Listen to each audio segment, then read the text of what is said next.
So here in this problem, we need to find out the value of tangent of 22.5 degrees. Let us begin.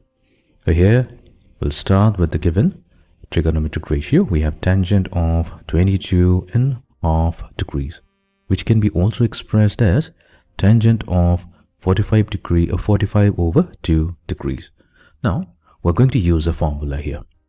So whenever we have tangent of half of an angle A, so tangent of A over 2, that can be also expressed as the square root of, we'll take the positive as well as the negative value, square root of 1 minus cosine of angle A divided by 1 plus cosine of angle A.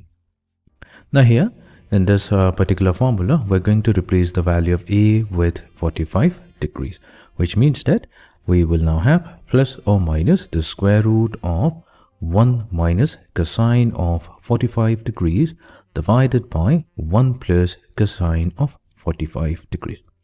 Now, the positive and negative value tells us that we're going to get two values of tangent of 45 degrees over 2. However, we will be only considering the positive value.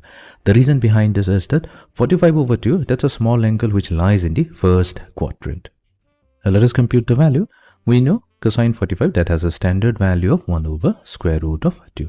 So in the denominator, we will get 1 plus 1 over square root of 2. Let's do further simplification. So we should get square root of 2 minus 1 divided by square root of 2 plus 1 and the whole square root.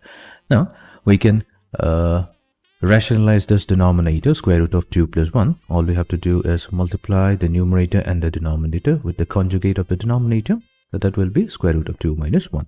So in the numerator, we get square root of 2 minus 1 whole squared, and in the denominator, we get square root of 2 plus 1 multiplied to square root of 2 minus 1. And this is going to give us square root of 2 minus 1. Right? So this is going to be the value of tangent of 22.5 degrees.